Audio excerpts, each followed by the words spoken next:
Hello दोस्तों, मेरा नाम है शेख तौसिफ और स्वागत है आप सभी का आपके अपने चैनल एक्टिव लर्निंग 24 पर। यदि अभी क्लास 10th में आ गए और सोच रहे हैं कि क्लास 10th का सिलेबस कितना बड़ा है, कौन सा चैप्टर ज़्यादा इंपॉर्टेंट है, कौन से टॉपिक का वेटेज ज़्यादा है, किस चैप्टर से ज़्यादा मार्क्स के क्वेश्चन आते हैं, पेपर का पैटर्न कैसा आता है, तो बिल्कुल डरने की ज़रूरत नहीं है। आज की वीडियो में हम यही सब डिस्कस करने वाले हैं। ठीक है, तो यहाँ पर हमारा सिलेबस लिखा हुआ है, इसको सबसे पहले डिस्कस करते हैं, फिर पेपर का पैटर्न डिस्कस करेंगे। ठीक है, तो चलिए शुरू करते हैं। तो देखो, यहां पर हमारे पास में टोटल 14 चैप्टर है। ठीक है, यहां पर सारे के नाम लिखे हुए हैं, एक एक करके डिस्कस करते हैं। ठीक है, तो सबसे पहला चैप्टर है हमारे पास में वास्तविक संख्याएं। वास्तविक संख्याएं नाम से क्लियर है, संख्याएं, तो इसमें हम संख्याओं के बारे में पढ़ेंगे, एलसीएम और एचसीएफ के बारे में पढ़ेंगे। ठीक है, गुणनखंड कैसे निकालते हैं इसके बारे में पढ़ेंगे। बहुपद, इसमें आ जाएंगे चर, अचर। ठीक है, अचर तो हमें पता है, 1 2 3 4 ये जो अचर होते हैं। चर भी हमें पता है, ये जो X Y Z A B C ये सारे चर होते हैं।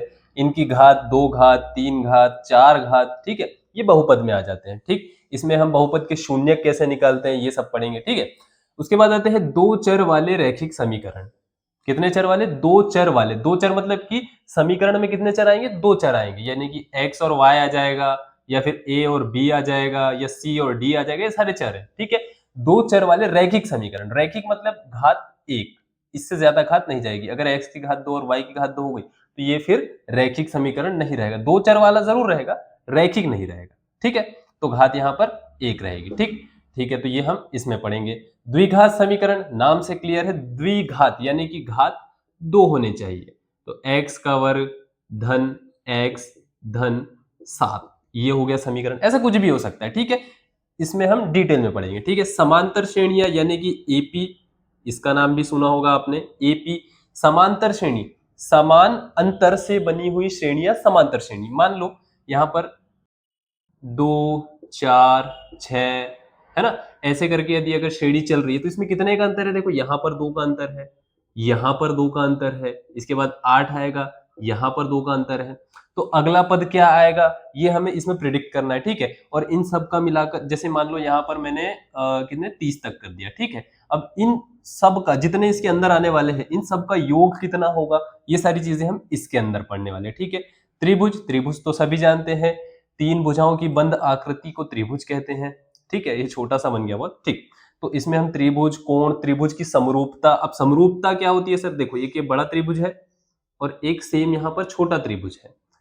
ठीक है, दोनों दिखने में क्या है? समरूप है। सर्वांग सम है क्या? नहीं सर, सर्वांग सम में एक्यूरेट एकदम बराबर होना चाहिए, लेकिन यहाँ पर एकदम बराबर नहीं है, लेकिन दिखने में सेम है। ठीक है, तो ये हो गया समरूप त्रिभुज। इसके अंदर कुछ कसौटियां आती है, वो हम चैप्टर में पढ़ेंगे। ठीक है, इसके बाद आता है हमारे पास में निर्देशांक ज्यामिति। निर्देशांक ज्यामिति को हम कैसे पढ़ते हैं सर? इसको हम ग्राफ पर पढ़ते हैं। ठीक है, ग्राफ पर प्रदर्शित करेंगे बिंदु। ठीक है, कोई बिंदु यहाँ रहेगा, फिर इससे इसकी दूरी निकालेंगे, ऐसा करके करते हैं हम। ठीक है, अगर इनके बीच से कोई यहाँ पर बिंदु है तो देखेंगे कि ये कितने बराबर भागों में इसको विभाजित कर रहा है, किस किस अनुपात में विभाजित कर रहा है, ये सारी चीजें हम निर्देशांक ज्यामिति में पढ़ेंगे। त्रिकोणमिति का परिचय, ये और त्रिकोणमिति के अनुप्रयोग, ये आपके लिए एकदम नया है, इसमें लोग डर जाते हैं। ठीक है, बच्चे क्या है, डर जाते हैं। यहाँ पर आपने सुना होगा साइन थीटा, है ना, कॉस थीटा, टेन थीटा, और भी तीन होते हैं। साइन का अपोजिट होता है एक कोसेक। ठीक है, इसका होता है सेक और इसका होता है कॉट। ठीक, ये सारी चीजें हम, डरने की कोई भी जरूरत नहीं है, ये सारी चीजें मैं आपको बहुत आसानी से पढ़ा दूंगा, बहुत इजी है, टफ नहीं समझना है इसको। ठीक है, फिर इन्हीं का यूज हम रियल लाइफ में कैसे करते हैं वो यहाँ पर पढ़ने वाले हैं। व्रत, ये व्रत आप 9th में पढ़ के आए हो। ठीक है, और ये 9th में जो व्रत है वो काफी टफ व्रत है। ये जो है ये बहुत सरल व्रत है, मतलब यहाँ पर आपको सिर्फ 2-3 थ्योरम पढ़नी है, इसमें आपका काम हो जाएगा। 9th में जो आप पढ़कर आए हो ना, 9th में मतलब आपने थ्योरम थ्योरम थ्योरम थ्योरम, जिस चैप्टर में जा रहे हैं थ्योरम ही थ्योरम आ रही है। ठीक है, लेकिन यहाँ पर हमको क्या है, ज्यादा थ्योरम्स का यूज नहीं करना है, यहाँ पर हमको कैलकुलेशंस करनी है। ठीक है, यहाँ पर 2-3 थ्योरम आने वाली है, वो है बस। ठीक है, अब यहाँ पर पढ़ा तो यहाँ पर वृत्त पढ़ा है, तो यहाँ से वृत्तों से संबंधित क्षेत्रफल पढ़ना है हमको। ठीक है, वृत्त का जो क्षेत्रफल रहेगा भाई, यहाँ से हमने ऐसा किया और आधे वृत्त का क्षेत्रफल बताओ, या इतने वृत्त का क्षेत्रफल बताओ, ऐसा कुछ भी इसके अंदर रहने वाला है। ठीक है, ठीक। अब इसके बाद आते हैं पृष्ठीय क्षेत्रफल एवं आयतन, ये तो हम 8th क्लास से पढ़ते आ रहे हैं। ठीक है, तो इसमें अगर मान लो हमने क्या पढ़ा है, ये क्या है, वर्ग है, वर्ग का पृष्ठीय क्षेत्रफल बताओ, ठीक है। और आयतन निकालना है तो इसके लिए हम घन का यूज करते हैं।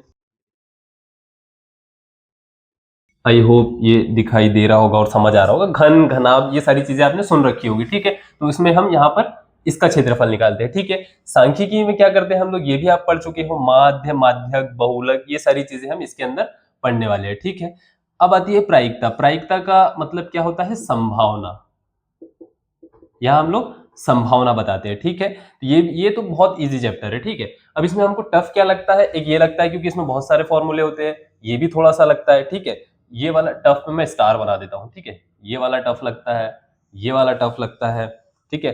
त्रिभुज हमको टफ लगता है, ये वाला चैप्टर त्रिकोणमिति लगता है, ये भी टफ लगता है हमको, ठीक है। और ये भी थोड़ा सा लगता है, लेकिन बहुत मैं बता रहा हूँ आपको कि डरने की जरूरत बिल्कुल भी नहीं है। बहुपद भी कुछ लोगों को टफ लगता है, बट बहुत सरल क्वेश्चन है। वेटेज भी अच्छा खासा है इनका, मतलब कि चलो वेटेज भी बता दिया मैंने तुमको। इसमें से भी अच्छे क्वेश्चन आते हैं, इसमें से भी, इसमें से भी, इसमें से भी, यहाँ से तो एक क्वेश्चन फिक्स आता ही है। मतलब क्वेश्चन तो सारे ही चैप्टर से आने वाले, बड़े क्वेश्चन आते हैं इनसे, ठीक है। तो ये हमारा सिलेबस डिस्कशन हो गया यहाँ पर, ठीक है। तो एक बार पेपर का पैटर्न भी यहाँ पर डिस्कस कर लेते हैं हम लोग, ठीक है। और उसके बाद फिर एंड करते हैं। तो देखो यहाँ पर छोटी सी जगह लगी है हमें, यहाँ बता देता हूं मैं। पैटर्न कैसा रहता है, टोटल 23, आप लोग देख चुके होंगे, फिर भी बता देता हूँ। 23 क्वेश्चन आने वाले हैं टोटल, ठीक है। यहाँ पर 1 से 5 तक के हमारे पास में क्या रहेंगे, वास्तुनिष्ठ रहेंगे, ठीक है। डॉट्स ऐसे ही मैं डिनोट कर रहा हूँ इसको, ठीक है। फिर 6 से 17 तक के हमारे पास में कितने कौन से क्वेश्चन रहेंगे, 2 मार्क्स वाले, कौन से, 2 मार्क्स वाले, ठीक। और फिर 18 से 20 यहां पर कितने मार्क्स वाले रहेंगे हमारे पास में, 3 मार्क्स वाले। कितने मार्क्स वाले, 3 मार्क्स वाले क्वेश्चन रहेंगे। और 21 से 23 यहां पर रहेंगे हमारे 4 मार्क्स वाले क्वेश्चन, ठीक है। ये बन गया हमारा पैटर्न। तो यहां पर वास्तुनिष्ठ जो है कितने मार्क्स के आएंगे, 30 मार्क्स के आएंगे, यानी कि कितने क्वेश्चन टोटल, 30 क्वेश्चन, ठीक है। तो प्रश्न 1 में हमारे पास में 6, प्रश्न 2 में 6, तो 6 पंचे ऐसे करके 30 हो गए, ठीक है। यहाँ पर कितने टोटल क्वेश्चन है, 12 क्वेश्चन है, 12 दूनी 24 मार्क्स हमारे यहाँ से आएंगे, ठीक है। यहाँ पर 3 मार्क्स के 3 क्वेश्चन यानी कि 9 मार्क्स यहाँ से आने वाले हैं। और यहाँ पर 4 मार्क्स के 3 क्वेश्चन यानी कि कितने, 4 किया 12, तो ये हो जाएंगे हमारे पास में टोटल 75 मार्क्स, ठीक है। तो 75 मार्क्स का हमारे पास में पेपर आने वाला है। पेपर का पैटर्न यहाँ पर मैंने आपको बता दिया, सिलेबस भी बता दिया।